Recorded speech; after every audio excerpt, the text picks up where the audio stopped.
உழவர் உலகம் நிகழ்ச்சியில் இயற்கையோடு இணைவோம். இயற்கை உழவர்கள் பங்கேற்கும் சிறப்பு தொடரில் இன்று தேனீ வளர்ப்பின் அவசியம், அரியலூர் மாவட்டம் ஆண்டிமடம் பி. பிரபு அவர்களுடன் ஒரு சந்திப்பு. உடன் உரையாடுகிறார் ஆர். வெங்கடேஸ்வரன். இயற்கையோடு இணைவோம் தொடரில் மற்றும் ஒரு இயற்கை சார்ந்த ஒரு தொழிலில் ஈடுபட்டுள்ள ஆண்டிமடம் பி. பிரபு அவர்களை சந்திக்க இருக்கிறோம். ஒரு சின்ன அறிமுகம் கொடுக்கணும் அப்படின்னா, 2012 பொறியியல் பட்டதாரி அவரு. அதுக்கு பிறகு விவசாயத்துக்கு வராரு. விவசாயத்துக்கு வரும்போது தேனீ வளர்ப்புல அதிகமா ஈடுபாடு அவருக்கு. அதனால அதுல தொடர்ந்து அவர் நிறைய பயணம் செஞ்சிட்டு இருக்கிறாரு. அவரை பத்தி இன்னும் நிறைய அவர் சொல்ல போறாரு, கேட்டுப்போம். வருக. வணக்கம் பிரபு. வணக்கங்க சார். பிரபு, 2012 நீங்க இன்ஜினியரிங் முடிச்ச பிறகு வேற ஏதாவது வேலைக்கு போனீங்களா? என்ன பண்ணீங்க? ஒரு 2 வருஷம் கோயம்புத்தூர்ல வேலை பார்த்தேன் சார். அதுக்கப்புறம் சம்பளம் கம்மி, வேண்டாம் நம்ம வேற ஏதாவது தொழில் செய்யலாம் அப்படின்னு தேடும்போது 15 ஏக்கர் முந்திரி இருக்கு நமக்கு. ஸோ அதுல என்ன பண்ணலாம் அப்படிங்கக்குள்ள ஈல்டு ரொம்ப கம்மியா இருக்கு. அதுக்கு ரிலேட்டடாக எப்படி ஈல்டை இன்க்ரீஸ் பண்ணலாங்கக்குள்ள மகரந்த சேர்க்கையை ஊக்குவிக்கணும்னா தேனீக்களை வளர்த்தா நமக்கு இதுலேயும் விவசாயத்துலையும் அதிக லாபம் கிடைக்கும், தேனீக்கள்லையும் லாபம் கிடைக்கும்னு சொல்லி தான் சார் ஆரம்பித்தோம். 2014 ஆரம்பிச்சிட்டோம். ஒரு 2 வருஷம் அங்கே போறீங்க. போயிட்டு வந்த உடனே உங்களுக்கு என்னடா இது இவ்வளோ கம்மியாக இருக்கே மகசூல், இதில் ஏதாவது பண்ணணும் அப்படின்னும் போது பொதுவாக பார்த்தீங்கன்னா மகசூல் குறைஞ்சதுன்னா உரம் வைப்போம், வேற ஏதாவது செய்வோம் அப்படின்ற மாதிரி, இல்லைன்னா இன்னும் ஒரு ஹை ஈல்டு உள்ள ஒரு ஹைபிரிட் ரகம் ஏதாவது இருக்குமா அப்படின்னு தான் யோசிப்போம். ஆனால் தேனீயோட நினைவு உங்களுக்கு ஏன் வந்துச்சு? கண்டிப்பாக சார். அயல் மகரந்த சேர்க்கையை நம்பி இருக்கிற எல்லா தாவரத்துலையுமே மகரந்த சேர்க்கை நம்ம ஊக்குவிக்கிறோம் அப்படின்னா கண்டிப்பாக எந்த செயற்கை உரமோ இல்லை இயற்கை உரமோ எதுவுமே இல்லாமையே நல்ல ஈல்டு வரும் அப்படின்றத கூகுளில் படித்து தெரிஞ்சுக்கிட்டேன் சார். ஸோ அதுக்கப்புறம் நம்ம என்ன பண்ணலாம் அப்படின்னு இந்த மாதிரி தேனீ வளர்த்தா நமக்கு மகரந்த சேர்க்கை அதிகமாகும் அப்படிங்கக்குள்ள நேஷனல் ஹார்டிகல்ச்சர் மிஷன் அப்படின்னு ஒரு ஸ்கீம் இருக்குது சார், NHM ஸ்கீம்னு கவர்மெண்ட்டில். ஸோ அது மூலமாக அப்ளை பண்ணி தேனி பெட்டி வாங்கணும் சார். ஃபர்ஸ்ட் ஒரு 5 பெட்டி கொடுத்தாங்க. பயிற்சி எதுவும் போனீங்களா? ஆமாம் சார். அரியலூர் கலெக்டர் ஆஃபீஸில் தான் அந்த தேனி பெட்டி. அப்போ அங்கே கொடுக்கும்போது அங்கே யாராவது ஒருத்தவங்க பயிற்சி கொடுப்பாங்க. யார் அந்த பாக்ஸை டிஸ்ட்ரிபியூட் பண்ணுறாங்களோ அவங்களே பயிற்சி கொடுப்பாங்க சார். அப்புறம் யூடியூப் வீடியோஸ்லாம் பார்த்து அப்புறம் நம்ம கொஞ்சம் படித்து அதை பொறியியல் பட்டதாரிங்கிறதால கொஞ்சம் ஆர்வம் ரொம்ப அதிகம். எதுவாக இருந்தாலுமே ஒரு விஷயம்னா அதை நல்லா தெரிஞ்சுக்கணும், ஃபர்ஸ்ட்லேருந்து லாஸ்ட் வரைக்கும் என்னெல்லாம் இருக்குது அப்படின்னு தெரிஞ்சுக்கணுன்ற ஒரு ஆர்வம். ஸோ அது மூலமாக இன்னும் கொஞ்சம் நிறையா ஆர்வமாக நிறைய தேடி படித்து இது இப்படி அப்படின்னு தெரிஞ்சுக்கிட்டு ஆரம்பித்தோம் சார். எத்தனை பெட்டி உங்களுக்கு முதல்ல கொடுத்தாங்க? 5 பெட்டி கொடுத்தாங்க சார் ஃபர்ஸ்ட் ஸ்கீமில், NHM ஸ்கீமில் கொடுத்தது அதுலேருந்து நம்ம கொஞ்சம் கொஞ்சமாக அப்படி டெவலப் பண்ணது தான் சார். அந்த 5 பெட்டியை அந்த 15 ஏக்கர்ல எங்கெங்கெல்லாம் வைக்கணும் அப்படின்ற மாதிரியான சிந்தனை எல்லாம் எதுவும் இருந்ததா எப்படிங்க? ஆமாம் சார். ஃபர்ஸ்ட் எடுத்தோன்னே என்ன பண்ணிட்டேன்னா ஒரே இடத்துல வச்சிட்டேன் சார் மொத்தத்தையுமே, பக்கத்தில் அந்த மாதிரி. அப்புறம் இல்லை ஒரு 6 அடி தள்ளி வைக்கணும் அப்படின்றத தெரிஞ்சுக்கிட்டேன் சார். அது ஒரு வருஷத்தில் ஒரே இடத்துல இப்போ வைக்கிறோம் அப்படின்னா பக்கத்தில் மட்டும்தான் மகரந்த சேர்க்கை நடக்கும். ஸோ இன்னும் கொஞ்சம் தள்ளி ஒரு 1/2 கிலோமீட்டருக்கு ஒரு பெட்டி, 100 மரத்துக்கு ஒரு பெட்டி அப்படின்னு கணக்கு பண்ணி அதை நம்ம அனுபவத்துலேருந்து நம்ம கற்றுக்கிறது தான் சார். நமக்கு சொல்லி தரும்போது இல்லை வீடியோஸ்லாம் என்ன சொல்கிறாங்கன்னா நம்ம தூரமாக வச்சோம்னா போய் பார்க்க மாட்டோம், ஒரே இடத்துல வச்சுக்கோங்க எல்லாத்தையும். அப்போ ஒரே இடத்துல வைக்கும்போது அங்கே மட்டும் தானே சார் மகரந்த சேர்க்கை நடக்கும். ஸோ இன்னொரு 1/2 கிலோமீட்டர் தள்ளி நான் வைக்கும்போது நமக்கு மட்டும் இல்லாமல் நம்ம சுற்றி இருக்கிற விவசாயிகளுக்கும் இன்னும் கொஞ்சம் மகரந்த சேர்க்கை மூலமாக லாபம் அதிகமாகும். முக்கியமாக விவசாயிகள் மகரந்த சேர்க்கைன்னா என்ன அப்படின்றதுலயே அதை பற்றி தெரிஞ்சுக்காம இருக்காங்க அப்படின்றது தான் உண்மை. நம்ம அந்த மருந்து அடிச்சா காய்ச்சிரும், இந்த மருந்து அடிச்சா காய்ச்சிரும், இல்லை இந்த உரம் போட்டால் நிறைய காய்க்கும் அப்படின்றதெல்லாம் கண்டிப்பாக கிடையாது சார். எந்த காய்கறி பயிராக இருந்தாலும் சரி, அயல் மகரந்த சேர்க்கை நம்பி இருக்கிற எல்லா தாவரமுமே தேனீக்கள், காற்று, அப்புறம் மற்ற பிற பூச்சி இனங்கள், பறவை இனங்கள், இது மூலமாக தான் மகரந்த சேர்க்கை நடக்குது. மகரந்த சேர்க்கை நடந்தால் மட்டும்தான் நீங்கள் எந்த மருந்து அடித்தாலும் சரி, எந்த உரம் போட்டாலும் ஒரு பூ பூக்குதுன்னா 3 நாளில் மகரந்த சேர்க்கை நடக்கும்னா அந்த 3 நாளுக்குள்ள மகரந்த சேர்க்கை நடந்தால் தான் அது இந்த பூ காயாக மாறும். ஸோ அதுக்கு சுற்றுப்புற சூழ்நிலையும் பருவநிலையும் ரொம்ப அவசியமானது. இப்போ தேனீக்களும் ஏமாந்து போகுது பருவநிலை மாறும்போது. ஏன்னா இப்போ இந்த வருஷம் முந்திரியில் என்ன நடந்துச்சுன்னா, நார்மலாக மார்ச் மாதம் கடைசியில் பூக்க வேண்டிய பூக்கள் மார்ச் ஒரு 10ஆம் தேதி போலயே பூக்க ஆரம்பிச்சிருச்சு. தொடர்ச்சியாக அந்த 4-5 நாள் மழை பெஞ்சதில் என்னாச்சுன்னா பூவெல்லாம் அழுகி கீழே கொட்டிடுச்சு. ஸோ இப்போ தேனீக்களும் ஏமாந்து தான் போகுது, சீக்கிரமாக பூ பூத்துடுது மழை பெய்யறதால. அப்போ என்ன ஆகுதுன்னா தேனீக்கள் இன்னும் ஒரு மாதம் கழிச்சு தான் பூ சீசன் தொடங்க போகுதுன்னா அதுக்கேற்ற பணிகளை தான் அங்கே உள்ளே செஞ்சுட்டு இருக்கும். அதுக்கேற்ற மாதிரி தான் அதோடைய ப்ரொடக்ஷன் கெப்பாசிட்டி, ஆட்களை அதிகமாக்குறது, எல்லா வேலையும் பொறுமையாக பண்ணிட்டு இருக்கும். திடீர்னு மழை பெஞ்ச ஒரு 10-15 நாள் இருக்கிற பூலாம் பூத்துரும் போது அதுவும் ஏமாந்து போயிடுது. அதுக்கு தேவையான அளவு தேனையோ மகரந்த தோலையோ கலெக்ட் பண்ண முடியாமல் அதுவும் கஷ்டப்படுது. நம்ம விவசாயி எப்படி கஷ்டப்படுறாங்க, திடீர்னு 10 நாளோ 5 நாளோ மழை பெஞ்சிருச்சுன்னா இருக்கிற பூவெல்லாம் கொட்டி போயிடுது, இல்லை தண்ணி நிறைய கிடைக்கும் போது ஈல்டு தள்ளி போகுது. அப்படிங்கக்குள்ள நமக்கு மட்டும் இல்லை தேனீக்களும் பாதிக்கப்படுது. கண்டிப்பாக இப்போ ஒரு பயாலஜிக்கல் கிளாக் ஒன்று இருக்கு, எல்லா உயிரினங்களுக்குமே இருக்கு. அதாவது இரவு 10 மணிக்கு படுக்கணும், காலையில் 6 மணிக்கு எழுந்திருக்கணும் அப்படின்றது ஒரு மனிதனுக்கு இயல்பாக இருக்கக்கூடிய ஒரு மரபணு சார்ந்த ஒரு தொடர் தொடர் வேலை அது.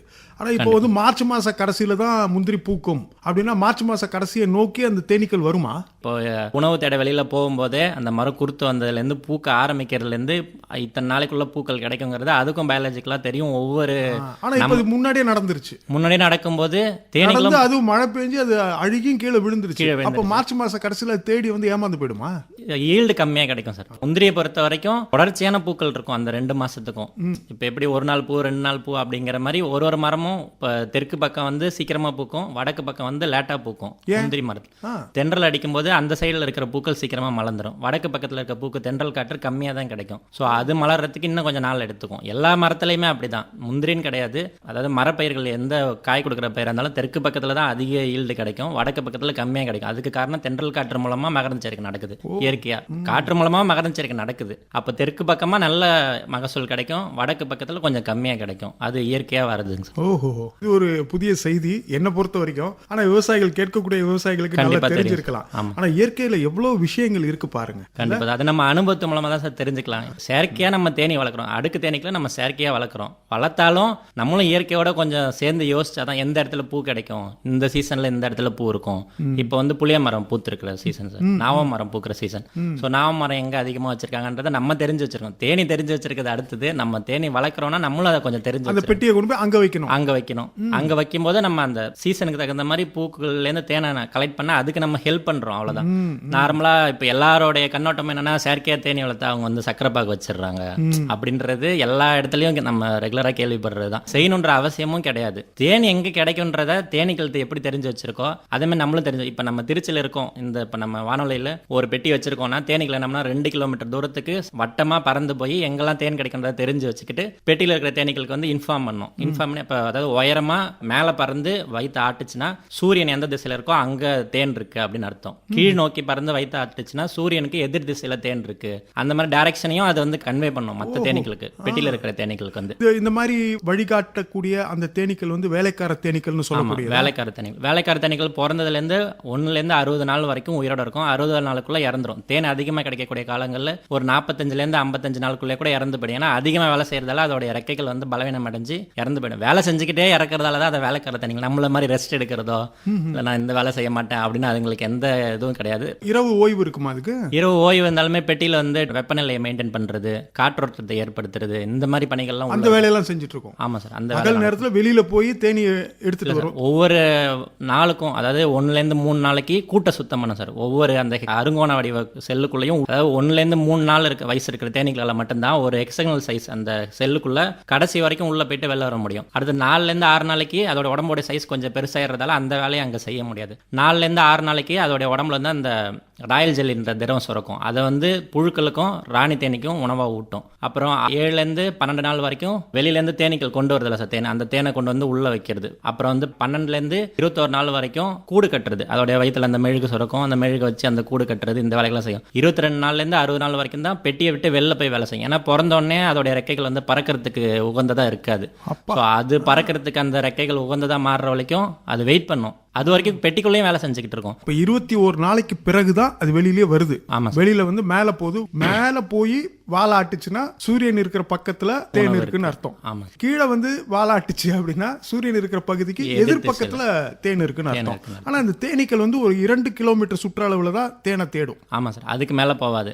முன்னாடி சொன்ன மாதிரி இப்ப நம்ம வானொலி நிலையம் இருக்கிற இடத்துல தேன் கூடு இருக்குன்னா 2 கிலோமீட்டருக்கு உணவு கிடைக்கல, ரொம்ப நாள் உணவு கிடைக்கல அப்படின்னா அது என்ன பண்ணணும்னா இயற்கையா இந்த இடத்த விட்டுட்டு வேற ஒரு இடத்துக்கு பறந்து போகும். எங்க உணவு கிடைக்கின்றத தெரிஞ்சு அதாவது 2 கிலோமீட்டர் தாண்டி ரொம்ப தூரம் போயிடும். அங்க ஒரு பெரிய மரம் இருக்கு, அங்க உணவு கிடைக்கணும் அதுக்கு தோணுச்சுன்னா அங்க போவோம். இயற்கையா இருக்கிற கூட்டங்கள்லாம் இதை தான் செய்யுது. நம்ம செயற்கையா தேனி வளர்ப்பார்கள் செயற்கையா என்ன பண்றோம்னா இப்ப இங்க இருந்து ஒரு 50 கிலோமீட்டர் தள்ளி ஒரு 100 நாவல் மரம் இருக்கு இன்னைக்கு அப்படின்னு நம்ம தெரிஞ்சு வச்சிருந்தோம்னா அங்க 100 கிலோமீட்டர் தள்ளி இந்த பெட்டியை கொண்டு போய் வச்சோம்னா அது அடுத்த நாள் காலையில இருந்து அங்க போய் வேலை செஞ்சு தேனை எடுத்துட்டு இருக்கும். இதுதான் செயற்கையா தேனி வளர்க்குறோம்னா இதுதான் செய்யறாங்க. மக்கள் நினைக்கிற மாதிரி சக்கரை பாகு கொடுத்து ஒரே இடத்துல வச்சு அது கிடையாது. இப்படிதான் செய்யறாங்க. தேனி தேனீக்கு அதனுடைய வேலையை எளிதாக்குறதுக்காக நீங்க தேடி அதுக்கு ஏதுவான ஒரு சூழலை நம்ம உருவாக்கி தரோம். சரிங்க. இப்ப இயற்கை பற்றி பேசும்போது பாத்தீங்கன்னா இயற்கை விவசாயம் அப்படின்றதுல நிறைய ஆர்வம் இப்ப நிறைய விவசாயிகளுக்கு இருக்கு. அதுவும் பாத்தீங்கன்னா நிறைய இப்ப பாரம்பரிய நெல் ரகங்கள் இயற்கை முறையில சாகுபடி பண்ணோம் அப்படின்னு நினைக்கிறாங்க. அவங்களுக்கு வந்து இந்த தேனீ வளர்ப்பு ஏதாவது உதவியா இருக்குமா? ஏன்னா நீங்க சொல்றதெல்லாம் பாத்தீங்கன்னா முருங்கை மரம், புளிய மரம், தென்னை மரத்துல கூட மகரந்த சேர்க்கை நல்லா நடக்கும்னு ஒரு 2-3 நிகழ்ச்சிக்கு முன்னாடி நம்ம காரைக்காலில் பேசும்போது நீங்க சொன்னீங்க. அது ஒரு பெரிய விவசாயி வந்து கடுமையா கண்டனம் தெரிவிச்சாரு. எங்கங்க தென்னை மரத்துல எங்கெங்க மகரந்த சேர்க்கை அப்படின்னு அவரே சொன்னார். அப்புறம் 2 நாள் கழிச்சு அவரே போன் பண்ணி, இல்லைங்க அவர் சொன்னது கரெக்ட், பிரபு கரெக்டா தான் சொன்னாரு, மகரந்த சேர்க்கை வந்து தென்னை மரத்துலயும் நடக்குது, தேனீக்கள் வளர்ப்புனால தென்னை மரத்துல கூட மகசூல் அதிகரிக்குதுன்னு கூட சொன்னாரு. இப்போ நெல் விவசாயம் செய்யக்கூடிய இயற்கை விவசாயிகளுக்கு தேனீ வளர்ப்பு எந்த வகையில உதவியா இருக்குங்க? அவங்களுக்கு எந்த விதத்திலயும் உதவி பண்ண போறதில்ல சார் தேனீ வளர்ப்பு வந்து. ஆமா, பூக்கள் நடக்கிற மகரந்த சேர்க்கையில 2 வகை இருக்கு. தன் மகரந்த சேர்க்கை, அயல் மகரந்த சேர்க்கைன்னு. தன் மகரந்த சேர்க்கைனா ஒரு செடியில இருக்கிற பூ அதுவாகவே பூ பூத்து அதை பால் வழுவுறது மூலமாவோ இல்ல அதுக்குள்ள ஒரு பூக்கு பக்கத்துலேயே ஆண் பூ பெண் பூ இருக்கிறது மூலமா அதுவே மகரந்த சேர்க்கை நடத்திக்கும். அயல் மகரந்த சேர்க்கைனா காற்று, பூச்சி இனங்கள், அப்புறம் வந்து பறவைகள், இதை நம்பி இருக்கிறது அயல் மகரந்த சேர்க்கை. தன் மகரந்த சேர்க்கைனா அதுவே மகரந்த சேர்க்கை செஞ்சுக்கும். இப்போ இந்த நெல் போடுறவங்களுக்கு தன் மகரந்த சேர்க்கை நெல், ஸோ அதுவே பூ பூத்து பால் ஒழுகி காய் காய்க்கும். ஸோ அது எந்த உயிரினத்தையும் நம்பி இல்லை நெல் வந்து, அவங்களுக்கு எந்த விதத்திலையும் உதவி செய்யாது சார் கண்டிப்பா. அயல் மகரந்த சேர்க்கை நம்பி இருக்கக்கூடிய எல்லா தாவரங்களும் எதெல்லாம் விதவிதமா காய்கறி பயிர்கள், ஆமா காய்கறி பயிர்கள், அதுக்கு நம்ம வாசனை தரக்கூடிய ரோஜா, மல்லி, இதெல்லாம் தேனீக்கள் நாடி கூட போகாது, அந்த பக்கம் போகவும் போகாது. ஏன்னா அதுல மகரந்த தூளோ இல்ல தேனோ கிடையாது. பூக்கள்லாம் ஏன் கலர் கலரா இருக்கு, நிறைய வாசனை வருது வித்தியாசமா அப்படின்னு எப்பயாவது யோசிச்சிருக்கீங்களா சார்? ஏன் ஒரு மரமும் ஒரு கலர்ல பூக்குது, டிஃப்ரெண்டான அட்ராக்ஷன் பண்ற மாதிரினா பூச்சிகளையும் பறவைகளையும் கவர்ந்து இழுக்கிறதுக்காக தான் ஒவ்வொரு வகையான உயிரினமும் வித்தியாசமா கலரையும் ஸ்மெல்லையும் கொடுக்குது. ஏன்னா இப்போ தேனீக்கள் மஞ்சள் கலரை ரொம்ப விரும்பி போகும். ஸோ மஞ்சள் கலர்ல எங்க பூ இருந்தாலும் ஈஸியாக கண்டுபிடிச்சிரும். அந்த மாதிரி அதால கருப்பு கலரையும் ரெட் கலரையும் சரியா பார்க்க முடியாது தேனீக்களால. அந்த மாதிரி இதெல்லாம் கண்டுபிடிச்சு சொல்லியிருக்காங்க. அது எந்த அளவுக்கு உண்மை அப்படின்றது கிடையாது, சொல்லியிருக்காங்க. வெள்ளை, மஞ்சள் இந்த பூவெல்லாம் பார்த்தா சீக்கிரமா போயிடும். ஒவ்வொரு தாவரமும் விதவிதமான நிறங்களுடைய பூக்களை கொடுத்து தேனீக்களையும் மற்ற பூச்சினங்களையும் கவர்ந்து இழுத்து மகரந்த சேர்க்கையை ஊக்குவிக்குது. மயில் தோகை விரித்து ஆடுதோ அது மாதிரிதான் ஒவ்வொரு இனமும் தன்னுடைய இனத்தை இனப்பெருக்கம் செய்வதற்காக அதற்கான முயற்சிகளை செய்து பூக்களும் அது மாதிரி செய்து. அதாவது ஒரு தேனி வந்து எப்படி மகரந்த சேர்க்கை செய்யுது அப்படின்னா, தேனீக்களுடைய உடம்புல லட்சக்கணக்கான முடிகள் இருக்கு, கண்ணுக்கு தெரியாத அளவுக்கு லட்சக்கணக்கான முடிகள் இருக்கு. அது இல்லாம மகரந்த தூளை சேமிச்சிடறதுக்கு 6 கால் இருக்கும் தேனீக்களுக்கு. அதுல நடுவில் இருக்கிற 2 காலில் போலன் பேஸ்கெட் மகரந்த தூளை சேமிச்சிடக்கூடிய தன்மையுடைய கால்கள் இருக்கு. அதுக்கு என்ன பண்ணணும், ஒரு பூக்குள்ள போயிட்டு ஈஸியா இப்போ நம்ம வந்து ஒரு 100 ரூபாய் சில்லறை காசை கீழே கொட்டிட்டு அல்ற மாதிரி ஈஸியா மகரந்த தூளை வந்து கலெக்ட் பண்ணி கொண்டு வந்துட முடியாது. உள்ள போய் அதோடைய ரெக்கையை வேகமா அடிச்சு அந்த பூக்குள்ள இருக்கிற மகரந்த தூளை பூ உள்ளே கொட்ட வைக்கும். ஃபர்ஸ்ட் சூழ் முடியல, அதாவது ஆண் பகுதியில் இருக்கிற மகரந்த தூள் இருக்கும். அது பெண் பகுதிக்கு எப்படி தேனீக்கள் வந்து சேகரிக்குதுன்னா, மகரந்த சேர்க்கை செய்யறதுக்காக எந்த தேனீக்களும் பூக்குள்ள போறதில்லை. ஏன்னா அதுக்கு தெரியவும் தெரியாது அது என்ன செஞ்சுட்டு வேணுங்கிறது தேன். அதுக்கு தான் தேனும் மகரந்த தூளும். மகரந்த தூள் தனி, தேன் தனி, ரெண்டுமே இருக்கும். ஒரு சில பூக்கள் வந்து மகரந்த தூள் மட்டும்தான் கொடுக்கும், ஒரு சில பூக்கள் மதுரம்ங்கிற தேனையும் கொடுக்கும். ரெண்டையும் கொடுக்கக்கூடிய பூக்களும் இருக்கு. இப்போ தேனீக்கள் உள்ள போயிட்டு அதோட ரெக்கையால நல்லா ஃபாஸ்டா மேலையும் கீழையும் ஆட்டும் போது, அதாவது பூவை அடிச்சு துவம்சம் பண்ற மாதிரி ஏறத்தாழ நம்மளுடைய கண்ணுக்கு அது தெரியாது. அப்ப அடிச்சு கீழே கொட்டி அப்புறம் அந்த மகரந்த தூளை உருண்டையா உருட்டி அதோட காலில் கொண்டு வரும். உணவா எடுத்துக்கும் அந்த மகரந்த தூளை வந்து. நிறைய மருத்துவர்கள்லாம் நம்ம கிட்ட தேன் வாங்குறவங்களே நிறைய பேர் கேட்பாங்க, மகரந்த தூள் தனியா கொடுக்குறீங்களா, கொடுங்க எங்களுக்கு, எனக்கு ஒரு 100 கிராம் கொடுங்க. தனியா கிடைக்குமா? அது மாதிரி தனியா கிடைக்குது சார், பண்றாங்க, நிறைய பேர் பண்றாங்க. நம்ம தேனில இருந்து அதை எப்படி எடுப்பீங்க? அந்த மகரந்த பூ தேனி பெட்டியோட வெளிப்பகுதியில் ஒரு வாரத்துக்கு ஒரு 1 மணி நேரம் இல்லை 1/2 மணி நேரம் கலெக்ட் பண்ணலாம் சார். அந்த மாதிரி போலன் பேஸ்கெட்னு தனியாகவே விற்கிது. எப்படின்னா தேனீக்கள் உள்ள போகும்போது ரொம்ப கஷ்டப்பட்டு உள்ள போற மாதிரி அந்த வடிவமைச்சிருப்பாங்க. அது உள்ள போகும்போது காலில் இருக்க மகரந்த தூள் வந்து கீழே விழுந்துரும். அதை கலெக்ட் பண்ண சின்னதாக ஒரு பிளாஸ்டிக் பாக்ஸ் வச்சு அதில் கலெக்ட் பண்ணி நம்ம எடுத்துக்கலாம். ஒரு வாரத்துக்கு ஒரு 1 மணி நேரமோ 1/2 மணி நேரமோ. அது எதுக்கு பயன்படுதுங்க? உணவை எடுத்துக்கலாம் சார். மகரந்த தூள் நிறைய மருத்துவ குணம் இருக்கு. 2000 ரூபாய் கிட்ட போகுது சார் கிலோ வந்து, 1 கிலோ மகரந்த தூள் வந்து. அதுவும் உணவை ஒவ்வாமை எதுவும் வராதா? இல்லை சார், ஒரு சிலருக்கு வர வாய்ப்பு இருக்கு. ஆனால் ரொம்ப நல்லது சார் உடம்புக்கு வந்து. ஏன்னா மகரந்த தூளோட கலந்த தேனை எடுத்துக்கிட்டா மருத்துவ குணம் இன்னும் அதிகம் சார். சரி, ஆனால் இப்போ அது மேலே வந்து முடி இருக்குன்றீங்க இல்லையா, அந்த தேனி மேலே, அது என்ன பண்ணுது? இப்போ முடி இருக்கிறது என்னன்னா, இப்போ தேனீக்கள் வந்து தேனை கலெக்ட் பண்ணும்போது அந்த முடியிலெல்லாம் மகரந்த தூள் ஒட்டிக்கும். சரி, நம்மளால கண்ணால் பார்க்க முடியாது, பட் கண்டிப்பாக அந்த பூக்குள்ள இருக்கிற மகரந்த தூள்லாம் முடியில் ஒட்டிக்குது. இப்போ என்ன பண்ணுன்னா, ஒரு பூக்குள்ள போய் தேனை கலெக்ட் பண்ணிட்டு இன்னொரு பூக்குள்ள போகும்போது அதோட முடியிலேருந்து கொஞ்சம் கீழே விழும். அப்போ என்ன பண்ணுன்னா, ஆண் பூவுடைய மகரந்த தூள் வந்து பெண் பூவுடைய சூழ்முடைய சென்றடைகிற நிகழ்வை தான் நம்ம மகரந்த சேர்க்கைன்னு சொல்றோம். இதை தேனீக்கள் இயற்கையா செய்யுது. இப்போ ஒரு 100 மாமரம் வச்சிருக்கோம்னா, ஒரு மாமரத்துல இருந்து இன்னொரு மாமரத்தோடைய பெண் பூவுக்கு அந்த மகரந்த தூளை கொண்டு போய் நம்மளால சேர்க்க முடியாது. கண்டிப்பா ரொம்ப அழகா ஒரு பெரிய ஒரு அறிவியல் உண்மையை எளிமையா சொல்லியிருக்கீங்க பிரபு. ரொம்ப சந்தோஷம். இயற்கை விவசாயிக்கு தேனீ வளர்ப்பு எப்படி பயன்பட போகுது? நான் வந்து ஒரு நெல் விவசாயி, நான் ஏன் தேனீ வளர்க்கணும்? கண்டிப்பாக சார். நம்ம விவசாயம் செய்கிறோன்னா இப்போ நெல் போடுறாங்கன்னா ஆயிரக்கணக்கான ஏக்கரில் போட்டிருப்பாங்க சார். நடுவில் எந்த மரமோ எதுவும் இருக்க வாய்ப்பில்லை. பெரும்பாலும் நான் பார்த்த வரைக்கும் நெல் விவசாயம் பண்ணுறாங்க, சுற்றி வரப்பில் கூட மரம் வச்சுக்கிறது கொஞ்சம் பெருமையா கூட சொல்லுவோம், கண்ணு கெட்டின தூரம் வரைக்கும் நெல் வயலுங்க நெல் வயலா இருக்கு அப்படின்னு சொல்லுவோம். ஆனா தப்புன்னு சொல்றாங்க. இப்போ எங்கேயுமே எதுவும் இல்லாததால அந்த இடத்துல வளர்த்தா கண்டிப்பாக இப்போ நார்மலாக இதை தொழிலாக செய்கிறோம் அப்படின்னா எல்லாரும் ரெக்கமெண்ட், அதாவது மற்றவங்களுக்கு பரிந்துரைக்கிறது என்னன்னா, நீங்கள் 20 பெட்டி வைங்க, உங்களுக்கு மாதத்துக்கு ஒரு பெட்டிக்கு 5 கிலோ கிடைக்கும், 1 கிலோ 500 ரூபாய் விற்றா 2500 ரூபாய் ஒரு பெட்டிக்கு கிடைக்கும் அப்படின்னு சொல்லி தான் எல்லாரும் செய்கிறாங்க. அது மிகப்பெரிய தவறு சார். அதை வந்து அவங்களுடைய தொழில் அப்படின்றதோடையும் ஒரு விவசாயியா ஒரு விஷயத்தில் ஆர்வம் இருக்குது, நம்மளும் கொஞ்சம் யோசிச்சு பார்க்கணும். ஒரு 100 ஏக்கரில் நெல் இருக்கிற இடத்துல நடுவில் கொண்டு போய் ஒரு பெட்டியை ஒரு கொட்டையில் வச்சிட்டோம்னா எப்படி தேன் கிடைக்கும் சார்? அதோடைய உணவுக்கே அது கஷ்டப்படுற சூழ்நிலையை உருவாக்கிடுறோம். ஒரு 5 பெட்டி வைக்கிறோம்னா நார்மலாக என்ன சொன்னால் 2 கிலோமீட்டருக்கு ஒரு பெட்டின்னு வச்சா, இப்போ நெல் விவசாயம் பண்ணுற இடத்த விட்டுட்டு நம்ம ஊருக்குள்ளே வைக்கிறோம் அப்படின்னா, ஒரு ஊர்னா நம்ம எவ்வளோ முருங்கை மரம் இருக்கும், மாமரம் இருக்கும், தென்னை மரம் இருக்கும். இங்கே முன்னாடி சொன்னீங்க தென்னையில் வந்து மகரந்த சேர்க்கை நடக்காது அப்படின்றது அது புரிஞ்சிக்காம அவங்க பேச. ஏன்னா மரம் வந்து ஒரு 20 அடி 25 உயரத்தில் இருக்கும்போது நம்ம வந்துட்டு அங்கே உள்ள தேனி பறக்குதா, இந்த புலேருந்து இந்த பூக்கு போச்சா நம்மளால பார்க்க முடியாது. கண்டிப்பாக அதை யாரும் பார்க்க போகிறதும் இல்லை. ஒரு தேனீக்களுக்குன்னு வீட்டில் ஒரு புகைப்படம் வச்சு வழிபட்டா கூட தப்பு இல்லை. ஏன் நம்ம ஏன் அதை செய்யல அப்படின்னு அடிக்கடி தோணிட்டே இருக்கும். ஏன் வந்து யோசிக்க மாட்டேங்க. தேனி படத்தை வீட்டில் வச்சுக்கணுன்றீங்க? கண்டிப்பாக அது வச்சா என்ன தப்பு சார்? ஏன் வச்சா என்ன தப்பு? ஏன்னா 80% மகரந்த சேர்க்கையே தேனீக்களை நம்பி தான் இருக்கு உலகத்துல. அப்ப தேனீக்களை வழிபட்டா என்ன தப்பு? நம்ம வந்து கடவுளை கும்பிடுறோம், சாதாரண ஆளை கூட சாமியார் ஆக்கிடுறோம். அப்ப ஏன் இதை கும்பிட்டா என்ன தப்பு?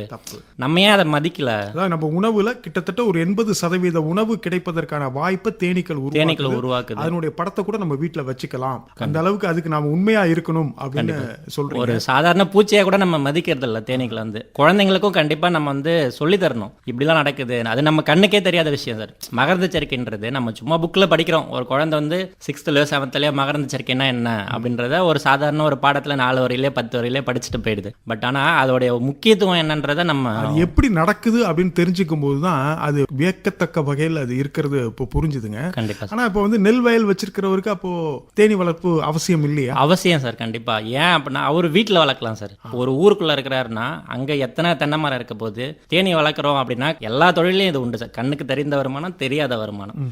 ஒரு தொழில் செய்யறாங்கன்னா அவங்க ரெண்டுமே அவங்களுக்கே கிடைக்கும். ஆனா இங்க தேனி வளர்க்குறோம் அப்படின்னா கண்ணுக்கு தெரிந்த வருமானத்தை நம்ம எடுத்துக்கிறோம். தேனு மகரந்த தூள் கலெக்ட் பண்றோம், அப்புறம் தேனி பெட்டியை விற்கிறோம், தேனை அடையில வர மெழுக வைக்கிறோம், ஸ்டாண்டு பெட்டி எல்லாத்தையும் விற்று நம்ம வருமானம் பார்க்குறோம். ஒரு விதம் கண்ணுக்கு தெரியாத வருமானம் வந்து மற்ற எல்லாருக்கும் கிடைக்குது, சுற்றி இருக்கிற எல்லாருக்கும். ஒரு மகரந்த சேர்க்கை மூலமா அந்த வருமானம் சுற்றி இருக்கிற எல்லாருக்கும் கிடைக்கும். ஒரு மரத்தில் 100 நீங்கள் சொன்னீங்களா சார், அந்த தென்னை மர கதை வந்து அது ரொம்ப அது தெரியாமல் சொல்கிறாங்களான்னு எனக்கு தெரியல. நீங்கள் இப்போ ஒரு 50 தென்னை மரம் வச்சிருக்கீங்கன்னு வச்சுக்கோங்க சார். நீங்கள் ஒரு 3000 காய் வருஷத்துக்கு அறுக்குறீங்க. ஒரு மரத்துக்கு 60 காய் கிடைக்குதுன்னு வச்சுக்கோங்க. 60னா 50 மரத்துக்கு 3000 காய் ஆச்சு. நீங்கள் ஒரே ஒரு தேனி பெட்டியை ஒரு 2000 ரூபாயோ 2500 ரூபாயோ வாங்கி செலவு பண்ணி வைங்க. ஒரு 15 நாளைக்கு ஒரு தடவை எறும்பேறுதா, ஏதாவது பள்ளிகள் இருக்கா அப்படின்னு நம்ம கண் பார்வை தெரிகிற இடத்துல வச்சிடறோம். அதை மட்டும் பார்த்தா போதும். ஆமா, அந்த 3000 காயின்றது குறைஞ்சபட்சம் 6000 காயா மாறும் ஒரு ஆண்டுக்கு. ஆமா சார். நீங்க ஒரு வருடத்துக்கு 3000 காய் 100% கண்டிப்பா அந்த மகசூல் அதிகமாக்கும். நீங்க எந்த உரமும் போட வேணாம். தென்னைக்கு யாரும் பூச்சிக்கொல்லி மருந்து அடிக்கிறது இல்ல, கீழே உரம் கொடுக்குறோம். அந்த உரம் நீங்க கொடுக்க வேணாம், எதுவுமே செய்ய வேணாம். இயற்கையா நடக்குது. அது வந்து நம்ம புரிஞ்சுக்கிறது இல்லை. அவ்வளவுதான். இது ஏன் நம்ம செய்யணும், நமக்கு இது முக்கியம் இல்லை அப்படின்னு நம்ம நினைக்கிறோம். பட் ஆனால் நமக்கு மட்டும் இல்லை. இப்போ நீங்கள் ஒரு இடத்துல வைக்கிறோம் சார், அந்த 50 தென்னை மரத்துக்கு மட்டும் அது வருஷம் ஃபுல்லாக மகரந்த சேர்க்கை செய்யப்படுறது இல்லை. சுற்றி இருக்கிற 2 கிலோமீட்டருக்கும் செய்யப்படும். இப்போ நீங்கள் சொன்னீங்க இயற்கை விவசாயம் பண்ணுறவங்க ஏன் வளர்க்கணும், நான் எனக்கு மட்டும் அது வருமானம் இல்லை, சுற்றி இருக்கிற எல்லாருக்கும். நான் போயிட்டு இப்போ நான் தேனி வளர்க்குறேன், நான் என்னுடைய தோட்டத்தில் நான் வச்சிருக்கேன். நான் பக்கத்தில் இருக்கிற விவசாயிட்ட போயிட்டு உங்களுக்கு போன வருஷம் 10 மூட்டை ஈல்டு வந்துச்சு, 800 கிலோ உங்களுக்கு காய்ச்சுது, இந்த வருஷம் நான் தேனி வச்சதால உங்களுக்கு ஒரு 4 மூட்டை 5 மூட்டை எக்ஸ்ட்ரா காய்ச்சிருச்சு அப்படின்னு சொல்லி அவர்கிட்ட போய் நான் கேட்க முடியாது. கண்டிப்பாக நான் சொன்னாலும் அவர் நம்ப போகிறதில்ல. ஏன்னா அதை பற்றிய நுண்ணறிவு அவருக்கு இல்லாமல் இருக்கலாம், அதை பற்றி அவருக்கு தெரிஞ்சிக்காம கூட இருக்கலாம். ஆனால் கண்டிப்பாக அதோடைய பலனை அவரும் அனுபவிக்கிறாரு. என்னை சுற்றி 2 கிலோமீட்டர் இருக்க எல்லாரும் அனுபவிப்பாங்க. எல்லாரும் கேட்குறாங்க, தெரிஞ்சுக்கிறாங்க. ஆனால் அதை செய்யறதுக்கு யாரும் முயற்சி பண்ணுறதில்ல. நம்மளும் வச்சா ஒரு ஏக்கர் நீங்கள் பராமரிக்க ஒரு விவசாய நிலம் வச்சிருந்தா கண்டிப்பாக ஒரு 10,000 25,000 ரூபாய் ஒரு வருஷத்துக்கு செலவு பண்ணுறோம். எந்த விவசாயம் செலவு பண்ணாமல் அந்த இடத்த பராமரிக்க முடியாது. கண்டிப்பாக நிலம் நலமாக இருக்கணும்னா நம்ம செலவு பண்ணுறோம். ஸோ செலவு பண்ணும்போது ஒரு 2000 ரூபாய் செலவு பண்ணியும் உங்களால் பணம் கொடுத்து வாங்க முடியலன்னா NHM ஸ்கீமில் ஒவ்வொரு விவசாயிக்கும் கிடைக்கும். கண்டிப்பாக இலவசமாக கிடைக்கும். வேளாண் அலுவலர் யாரோ அவரை தொடர்பு கொண்டு இந்த மாதிரி NHM scheme, national horticulture mission, இந்த ஸ்கீமில் தேனி பெட்டி தராங்களாமா, அதுக்கு பதிவு பண்ண என்ன செய்யணும், அப்படி இல்லைன்னா உழவன் செயலின்னு இருக்குல்ல சார், உழவன் செயலியில் போனாலே இடுபொருள் முன்பதிவில் தேனீக்களுக்குன்னு தனியாக ஒரு போர்ஷனே கொடுத்துருக்காங்க. அதில் போய் நீங்கள் பதிவு பண்ணால் உங்களுக்கு யார் வேளாண் அலுவலரோ அவரே நமக்கு பைப்பில் வந்து இந்தந்த பேப்பர்லாம் கொடுங்க அப்படின்னு சொல்லி கொடுக்குறாங்க. அதை பதிவு பண்ணி நம்ம பயன்படுத்திக்கலாம் கண்டிப்பாக. இப்போ 2014 உங்கள் முந்திரி தோட்டத்தில் வந்து மகசூல் குறைவாக இருக்குன்னு பார்த்துட்டு தேனி பெட்டி வாங்கி நீங்கள் வைக்கிறீங்க. அது வந்து பக்கத்தில் வைக்கிறீங்க, அப்புறம் 6 அடி தூரத்தில் ஒன்று வைக்கிறீங்க, அப்புறம் 100 அடி தூரத்துக்கு கொண்டு போகிறீங்க, அப்புறம் 1/2 கிலோமீட்டர் தூரத்துக்கு ஒன்று கொண்டு போகிறீங்க. இப்படி அனுபவத்தில் அதிகப்படுத்திக்கிட்டே போகிறீங்க. எப்போ வந்து இதை வந்து விற்பனை, அதாவது வந்து தேனீக்கள் வந்து நீங்கள் மறைமுகமாக தரக்கூடிய ஒரு வருமானம், அதாவது முந்திரி சாகுபடியில் மகசூல் அதிகரிப்பு அப்படின்றது, அது வந்து நல்லா நடந்துச்சா? கண்டிப்பாக சார். உங்களுக்கு வித்தியாசம் தெரிஞ்சுதா? 2014 எங்களோட நிலத்தோடைய அதிகபட்ச ஈல்டு வந்து 12 மூட்டை சார். ஒரு மூட்டை 80 கிலோ, 960 கிலோன்றது அப்போதைய ஈல்டு. அதுதான் அதிகபட்சமா. இது வந்து 15 ஏக்கர்ல. ஆமாம் சார், அதிகபட்ச மகசூலே அதுதான் அது வரைக்கும். சரி. இப்போ இந்த வருஷம் பார்த்தீங்கன்னா கிட்டத்தட்ட 5.25 டன் சார் ஈல்டு வந்து. ஒரு டன் வச்சுக்கோங்க ஃபர்ஸ்ட் 1000 கிலோலேருந்து இந்த 6 டன்ன்றது இப்போ எவ்வளோ பெரிய வித்தியாசம். கிட்டத்தட்ட 6 வருஷத்தோட. எத்தனை பெட்டி வச்சிருப்பீங்க இப்போ? இப்போ 21 பெட்டி இருக்கு சார் அந்த 15 ஏக்கருக்கு மட்டும். அதை எல்லாரும் அதை செய்யணும்னு கிடையாது சார். எப்படின்னா இப்போ நான் வச்சிருக்கதால அவ்வளோக்கு அங்கே கொண்டு போய் வைக்கிறேன், ஆனால் அப்படி வைக்கணுன்ற அவசியமும் கிடையாது. ஏன்னா ஒரு இப்போ முந்திரி வந்து எப்படின்னா லட்சக்கணக்கான பூ இருக்கும் சார் மரத்துக்கே. ஒரு மரம் வந்து 10 சென்ட், நம்ம வளர்க்குற வச்சிருக்கிறதெல்லாம் நாட்டு மரம் தான். ஒரு மரம் 10லேருந்து 15 சென்ட்டுக்கு இருக்குன்னா அப்போ அதில் எவ்வளோ ஃப்ளவரோடைய கவுண்ட் வந்து ரொம்ப அதிகம். எல்லா மரப்பயிர்லையும் அப்படி வராது கண்டிப்பாக. ஸோ ஒரு பெட்டி 2 பெட்டி வச்சாலுமே இந்த ஈல்டில் ஒரு 70% சாத்தியம் கண்டிப்பாக. அதை எல்லாரும் புரிஞ்சுக்கணும். அங்கேருந்து இங்கே வரது வந்து கிட்ட ஒரு 10 இயர்ஸ் ஆயிருக்கா. எடுத்தோடனே அந்த அனுபவம் 10 ஆண்டுகளில் ஒரு 6 மடங்கு அதிகமாயிருக்கு. அதே சமயத்தில் பார்த்தீங்கன்னா நேர்முக வருமானம் அப்படின்னு ஒன்று சொன்னீங்க, அதாவது தேனா எடுத்து விற்கிறது அப்படின்னு. தேனா எடுத்து எப்போ விற்க ஆரம்பிச்சிங்க, அதில் வந்து என்ன மாதிரியான ஒரு வளர்ச்சி வந்திருக்குங்க? பெரிய வளர்ச்சி தான் சார் கண்டிப்பாக. நம்ம ஆரம்பிச்ச அன்னையிலேருந்து இன்னைக்கு பார்க்கும்போது முதல்ல இப்போ எல்லா நம்ம தொழில் முனைவோர்னு சொல்லுவோம். ஏன்னா நீங்கள் ஒரு விஷயத்தை செய்ய முயற்சி பண்ணுறதால தான் தொழில் முனைவோர்னு சொல்கிறோம். முயற்சி வந்து கண்டிப்பாக அதுக்குரிய பலனா ஃபர்ஸ்ட் நாள் எல்லாரும் இன்னைக்கு இருக்கிற யங்ஸ்டர்ஸ் எல்லாரும் என்ன நினைக்கிறாங்கன்னா, நம்ம ஆரம்பித்த உடனே பெருசாகிடணும், நம்மள 100 பேருக்கு தெரிஞ்சிடணும். நான் எடுத்தோடனே எனக்கு வெங்கடேஸ்வரன் சார் வந்து தெரிய போகிறதில்ல கண்டிப்பாக. ஏன்னா நான் ஒரு முயற்சி செஞ்சு அது மூலமாக கேவிகே வந்து உங்களுடைய அறிமுகம் கிடைக்குது சார். அது மூலமாக நான் இன்னைக்கு இங்கே வந்து பேசுகிறேன்.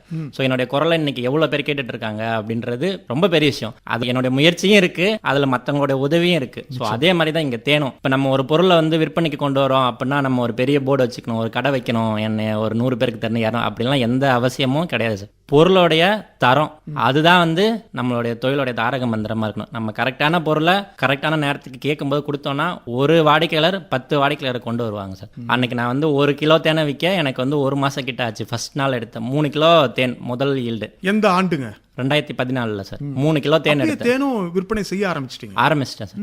3 கிலோ தேனை நான் வந்து விற்கிறதுக்கு எனக்கு 1 மாசம் ஆச்சு சார். இன்னைக்கு நான் ஒரு நாளைக்கு குறைஞ்சபட்சம் ஒரு 2-3 கிலோ தேன் வித்துக்கிட்டு இருக்கேன். நார்மலா தேன் வந்து 2 கிலோலேருந்து 3 கிலோ உங்களுக்கு கிடைக்குதா இல்ல பக்கத்துல எதுவும் வாங்கிக்கிறீங்களா? கிடைக்குது சார். நம்ம அந்த அளவுக்கு இப்போ ப்ரொடக்ஷன் 21 பெட்டி உங்க இதுல இருக்கு. நீங்க அந்த 21 பெட்டி என்னுடைய தோட்டத்தில் இந்த மகரந்த செடிக்கு ஊக்குவிக்கிறதுக்காக மட்டும் வச்சிருக்கேன் சார். மொத்தம் நம்ம வந்து 314 பெட்டி இப்போதைக்கு வச்சிருக்கோம். பல்வேறு இடங்கள்ல வச்சிருவீங்க? பல்வேறு இடங்கள்ல பல்வேறு ஊர்கள். கேள்விப்பட்டிருக்கேன், ஒரு அம்மா ஒருத்தங்க பஞ்சாப்ல இருக்காங்க. அவங்க கிட்டத்தட்ட ஒரு 100 கிலோமீட்டர் வந்து போய் அங்கங்க பெட்டியை வச்சுட்டு வருவாங்க, திருப்பி தேனை கலெக்ட் பண்ணிட்டு வருவாங்க அப்படின்லாம் எங்கேயோ படிச்சேன். அதே தான் சார். அதே மாதிரி நீங்களும் பண்றீங்க? அதுதான் சார். நம்ம கொஞ்ச நேரத்துக்கு முன்னாடி சொன்னோம் சார், ஒரு ஊருக்கு ஒரு பெட்டி அப்படின்னு வைக்கும்போது, அதாவது ஒரு 2 கிலோமீட்டருக்கு ஒரு பெட்டி, அதுவும் 100 ஏக்கர் நெல் போட்டிருக்காங்க, அங்க கொண்டு போய் வச்சுட்டு எனக்கு ஈல்டு கிடைக்கல, தேன் கிடைக்கல அப்படின்னு நம்ம தேனீக்களை கம்ப்ளைண்ட் பண்ண. நீங்க அது சொல்லிட்டீங்க, புளிய மரம் இப்ப நல்லா நம்ம அந்த மாதிரி டைம்ல அங்க கொண்டு போய் வைக்கணும், நவா மரம் பூக்கும்போது அங்க வைக்கணும் அப்படின்னு அந்த இடத்துல கொண்டு போய் வைக்கணும். ஒரு 10 ஏக்கர் எல்ல ஒரு விவசாயி அது மாதிரி கிட்டத்தட்ட ஒரு 310 பெட்டி வச்சிருக்கீங்களா? ஆமா சார். பல்வேறு இடங்கள்ல வச்சு. ஒரு இடத்துல வச்ச தேன் கிடைக்காது. ஆண்டிமடம் ஃபுல்லா வச்சிருக்கீங்களா? 4 டிஸ்ட்ரிக்ட் கிட்ட வச்சிருக்கோம் சார். வெவ்வேறு இடங்கள்ல. நம்ம இப்ப இத்தனை வருஷம் அனுபவம் இருக்குல்ல சார், நிறைய பேரை தெரிஞ்சு வச்சிருப்போம். அவங்ககிட்டயும் கொடுத்து வைக்க சொல்றீங்க? எல்லா இடமும் நம்ம இடமாவே இருக்க முடியாதுல்ல சார். கண்டிப்பா பராமரிப்பு அவங்க பாத்துப்பாங்க. அதுல ஒன்றும் பராமரிக்கிறதுக்குலாம் பெருசா ஒன்றும் இல்லை சார். நிழலான ஒரு இடம் இருக்கணும், ஒரு உயரமான ஸ்டாண்டில் வச்சு நம்மளும் கொஞ்சம் கொஞ்சம் கற்றுப்போம்ல சார். இது செஞ்சா ஒரு பெட்டி இப்போ ஓடி போகுதுன்னா அதில் நமக்கு ஒரு அனுபவம் கிடைக்கும். நம்ம அனுபவத்தை தான் யார்கிட்டேருந்தும் கற்றுக்க முடியாது. இப்போ ஒருத்தங்க வந்து ஒரு 100 கிலோ தேன் எடுக்கிறாரு அப்படின்னா அதில் அவருடைய பின்னாடி இருக்கிற அவருடைய உழைப்பு என்னன்றதை நம்மளும் பார்க்கணும். ஸோ அதில் என்ன நல்லா இருக்குது, என்ன நல்லா டிஃபிகல்ட் இருக்குது, ஒரு விஷயமா நம்ம அனுபவத்தில் தான் சார் கற்றுக்க முடியும். யாரும் சொல்லி கொடுத்தோம் இப்போ ஒரு பெட்டி ஓடி போதுன்னா ஏன் ஓடிடுச்சுன்றதை நம்ம அனலைஸ் பண்ணி அதை இம்ப்ளிமெண்ட் பண்ணணும். திரும்பியும் அந்த விஷயத்தில் நம்ம அதை இம்ப்ளிமெண்ட் பண்ணாதான் சக்ஸஸ் பண்ண முடியும் கண்டிப்பாக. ஸோ அப்படி பண்ணால் நமக்கு அந்த அனுபவத்து மூலமாக சரி ஒரு இடத்துல ஃபஸ்ட்டு 5 பெட்டி வச்சேன்னு சொன்னால சார், இப்போ அந்த வருஷம் என்ன ஆச்சு ஈல்டு, ஏன் நமக்கு தேன் கம்மியாக கிடச்சிச்சு, இப்போ இன்னும் கொஞ்சம் தூரம் போய் தள்ளி வச்சா என்ன ஆகுது அப்படின்னு நம்ம ஒன்று ஒன்றா கற்றுக்கும் போது இப்போ என்னோட அனுபவத்தில் ஒரு ஊருக்கு ஒரு பெட்டி வச்சா எல்லா சீசன்லேயும் தேன் கிடைக்கும். பூ கிடைக்கிற காலம் மட்டும் இல்லை, எல்லா சீசன்லேயும். ஏன்னா ஊருக்குள்ளே எவ்வளோ மரம் இருக்குது, மாமரம், தென்னை மரம், புளிய மரம், நாவல் மரம். உங்களுக்கு தேன் மட்டும் கிடைக்கல, அந்த ஊரில் இருக்கிறவங்களுக்கு மகசூல் வந்து 2 மடங்காக அதிகரிப்பதற்கான வாய்ப்பும் இருக்கு. கடைசியா ஒரே ஒரு சந்தேகத்தோட நிகழ்ச்சியை நிறைவு செய்கிறேன். தேன் கேள்விப்பட்டிருக்கிறோம், அப்புறம் மலை தேன் கேள்விப்பட்டிருக்கோம். மலையில போய் எடுத்தாங்கன்னா மலை தேன், கீழே எடுத்தா தேன், கொம்பு தேனுன்றீங்க, அப்புறம் வந்து முருங்கை தேனுன்றீங்க, விதவிதமா தேனுங்க. நீங்க வந்து இப்போ வாட்ஸ்அப் குழுலெல்லாம் பார்த்தீங்கன்னா தேன் விற்கிறவங்க என்னென்னமோ போடுறாங்களே, இதெல்லாம் எப்படிங்க? இப்போ வந்து இது ஃப்ளேவர் மாதிரியா? பாலில் வந்து பாதாம், பிஸ்தா இப்படி மாறி மாறி ரோஸ் மில்க் இப்படின்னு வர்ற மாதிரி தேனில் ஏதாவது ஃப்ளேவர் எதுவும் போட்டு கொடுக்குறீங்களா? இல்லைன்னா இது என்னங்க இது? கண்டிப்பாக சார், எல்லாரும் ரொம்ப தெரிஞ்சுக்க வேண்டிய விஷயம் சார். ஒரு நல்ல கேள்வியும் கூட. தேனுடைய நிறம், மனம், சுவை இது 3 வந்து எப்படி வந்து வருது, டிசைட் ஆகுது அப்படின்னா, எந்த பூவிலேருந்து தேன் கலெக்ட் ஆகுது. அதாவது ஒவ்வொரு பூக்களுக்கும் தகுந்த மாதிரி தேனோடைய தன்மையும் மாறும். ஏன்னா மகரந்த தூளும் கலெக்ட் ஆகுது, மதுரம்ன்ற தேனும் கலெக்ட் பண்ணுறோம். ஸோ தேனோடைய கலரு, திக்னஸ், ஸ்மெல்லு, டேஸ்ட்டு இது எல்லாமே பூவை பொறுத்து மாறும். இப்போ இந்தியாவில் மொத்தம் 5 வகையான தேனீக்கள் இருக்குது சார். ஃபர்ஸ்ட் வந்து இருக்கிறதுல பெரிய உடம்பாக இருக்கிறது மலை தேனீக்கள், அதுக்கப்புறம் இத்தாலியன் தேனீக்கள், அதுக்கு அடுத்தது அடுக்கு தேனி, அப்புறம் கொம்பு தேனி, அதுக்கப்புறம் கொசு தேனி. நான் இதோட உடம்புடைய அளவை வச்சு இந்த 5 வகையை 1, 2, 3 வரிசைப்படுத்திருக்கேன். இந்த மலை தேனின்றது இப்போ ஒரு எடுத்துக்காட்டுக்கு இப்போ ஃபர்ஸ்ட் சொன்னால சார், இப்போ ஒவ்வொரு வகையான தேனீக்களும் அதோட உடம்போடைய அளவுக்கு தகுந்த மாதிரி தான் ஃப்ளவர் செலக்ட் பண்ணி ஹனி கலெக்ட் பண்ணும். ஒரு சூரியகாந்தி பூ எடுத்துப்போம், அது நம்மளோட கையை விரிச்சோம்னா அந்த அகலத்துக்கு இருக்கும். இப்போ அதில் வந்துட்டு எல்லா வகையான தேனீக்களும் போயிட்டு தேனை கலெக்ட் பண்ண முடியும். எல்லா தேனை ஓப்பனாக இருக்கு, அந்த மேலே எதுவும் க்ளோஸ் ஆகல. ஸோ எல்லா வகையான தேனீக்களும் மேலே போய் தேனையும் மகரந்த தோலையும் கலெக்ட் பண்ணும். அடுத்த எக்ஸாம்பிளாக ஒரு மாதுளம் பூ எடுத்துப்போம் சார். மாதுளம் பூன்றது ரொம்ப சின்னதாக இருக்கும். இப்போ தேனி வந்து அது உள்ளே போயிட்டு வரணும்னா அதோடைய உடம்போடைய அளவு சின்னதாக இருந்தால் தான் அது அங்கே உள்ளே போக முடியும்.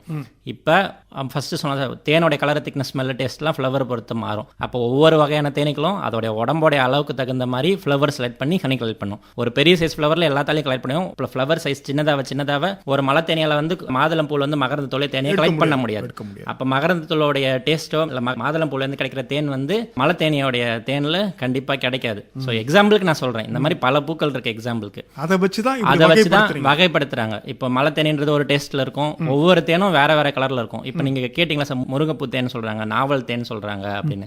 முருங்கை அதிகமாக இருக்கிற இடத்துல கொண்டு போய் பெட்டியை வச்சு கலெக்ட் பண்ணால், ஏன்னா ஒரு 100 கிலோமீட்டருக்கு முருங்கை மட்டும்தான் இருக்குது, வேற எந்த மரமுமே இல்லை. அப்போ அங்கே கிடைக்கிற ஒரு 100 கிராம் தேன் கிடைச்சா கூட, இல்லை 1 கிலோ தேன் கிடைச்சா கூட அது முருங்கைப்பூலேருந்து தான் கலெக்ட் ஆகிருக்கணும். புளிய மரத்துலேருந்து அந்த ஒரு 100 ஏக்கர் புளிய மரம் போட்டிருக்காங்க, இல்லை 10 ஏக்கர் புளிய மரம் போட்டாங்க, நம்ம நடுவில் கொண்டு போய் வைக்கிறோம்னா புளிய மரம் பூக்கும்போது அதுலேருந்து கிடைக்கிற தேனில் அந்த புளிய மரம் அந்த டேஸ்ட்டும் கொஞ்சம் புளிக்கிற மாதிரி இருக்கும். அது நாவல் தேன்றதும் அப்படிதான். நிறைய இடத்துல நல்லாவும் செய்கிறாங்க, சரியான விதத்துலையும் தேனில் ஃப்ளேவர் வர்றது இதை பொறுத்து தான். எந்த பூலேருந்து அதிகமாக கிடைக்குதோ. ஒரு சந்தேகம் வருதுங்க, இப்போ வந்து ஒரு நாவல் மரமா இருக்கிற இடத்துல நீங்க கொண்டு போய் ஒரு தேனி பெட்டியை வைக்கிறீங்க. ஆனா நாவல் மரம் மட்டும்தான் இருக்குன்னு சொல்ல முடியாது, பக்கத்துல வேற ஏதாவது ஒன்று இருக்கும், அதுல இருந்தும் தேனை எடுத்து கொண்டு வந்து சேர்த்து இருக்கும். அது அப்போ நீங்க எப்படி ஒரு தூய்மையான ஒரு நாவல் தேன் நீங்க எப்படி தனியா சொல்ல முடியாது. ஆனா அதிகப்படியான பூக்கள்ல இருந்து எந்த தேனை கலெக்ட் பண்ணிருக்கோம் அதோட டேஸ்ட் தான் அங்க வரும். கண்டிப்பா டிஃபரன்ஸ் டேஸ்ட் இருக்கும். கலர் பாரம்பரிய நெல் ரகத்துல வந்து இன தூய்மைன்னு ஒன்று சொல்லுவாங்க, அது மாதிரி வந்து தேன் தூய்மைன்னு வச்சுக்கலாம். ஆனா ஏதோ ஒரு நல்ல விளக்கம் ஒன்று நீங்க கொடுத்துருக்கீங்க பிரபு. நிறைய சந்தேகங்கள் இருக்கு. நீங்க வந்து தேனீக்களை வந்து ரொம்ப கவனமா பார்க்கக்கூடிய ஒருத்தர். நீங்க பழைய ஒரு நேர்முகத்துல சொன்னீங்க, தேனி வளர்க்கிறவர் வந்து கொஞ்சம் மெதுவா செயல்படுறவரா இருக்கணும், சோம்பேறியா இருக்கணும். நீங்களே சொல்லிட்டீங்க, நான் கொஞ்சம் சோம்பேறி சார், அதனால எனக்கு வந்து இந்த தொழில் வந்து செட் ஆச்சு அப்படின்னு கூட சொல்லியிருக்கிறீங்க. நிறைய கவனிச்சிருக்கிறீங்க. தேனீக்கள் வந்து பல வியக்கத்தக்க செயல்கள் செய்யக்கூடியது தேனீக்கள். அந்த தேனி வளர்ப்புல நீங்க இவ்வளவு தூரம் ஆர்வத்தோட ஈடுபட்டு நல்ல சிறப்பாக செஞ்சுட்டு இருக்கிறீங்க. ஏன்னா சில பேர் ஒரு விஷயத்துல இறங்குவாங்க, அப்புறம் சில சிக்கல்கள் வரும், அதுல இருந்து வெளியில வந்துருவாங்க. நீங்க அப்படி இல்லை, அதுல வந்து அடுத்தடுத்த கட்டம் நோக்கி போயிட்டு இருக்கிறீங்க. இப்போ கூட நீங்க உங்களுடைய லிங்க் ஒன்று அமைச்சிருந்தீங்க, அதுல பாத்தீங்கன்னா தேன் தொடர்பான தொழிலே நிறைய செஞ்சுட்டு இருக்கிறீங்க. குல்கந்தை வந்து தேன்ல போடுறது, அப்புறம் இது மாதிரி நிறைய விஷயங்கள் பண்ணிட்டு இருக்கிறீங்க. முந்திரியில மட்டும் நிக்காம பாதாம், பிஸ்தா இதெல்லாம் இறக்குமதி பண்ணி, இல்லைன்னா மற்ற இடங்கள்ல இருந்து வாங்கி அதன் மூலமாக ஒரு தொழில் செஞ்சு இன்னைக்கு வந்து டேர்ன் ஓவர் ஒரு குறிப்பிட்ட தொகை கூட சொன்னீங்க, இத்தனை கோடி நான் டேர்ன் ஓவர் பண்றேன் சார், அந்த அளவுக்கு வளர்ந்துருக்கிறேன் அப்படின்னு சொன்னீங்க. அந்த அளவுக்கு நீங்க வளர்ச்சி அடைஞ்சிருக்கிறது வந்து ரொம்ப பெரிய ஒரு விஷயம். கிட்டத்தட்ட ஒரு 7 ஆண்டுகள் தொடர்பு உங்களோட எனக்கு. இந்த 7 ஆண்டுகள்ல நீங்க அடைந்த வளர்ச்சி ரொம்ப மகிழ்ச்சி தரக்கூடிய ஒரு வளர்ச்சி. இதே மாதிரி மற்றவர்களும் வளர்ச்சி அடையணும் இந்த தொழில் அப்படின்றதுதான் நம்மளுடைய நோக்கமும் கூட.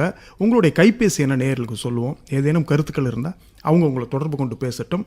குறித்துக் கொள்ளுங்கள் நேயர்களே.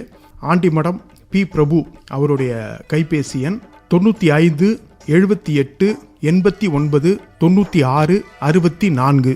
மீண்டும் ஒரு முறை ஆண்டிமடம் பி பிரபு அவர்களுடைய கைபேசி எண் 95 78 89 96 64. நன்றி பிரபு. ரொம்ப நன்றி சார்.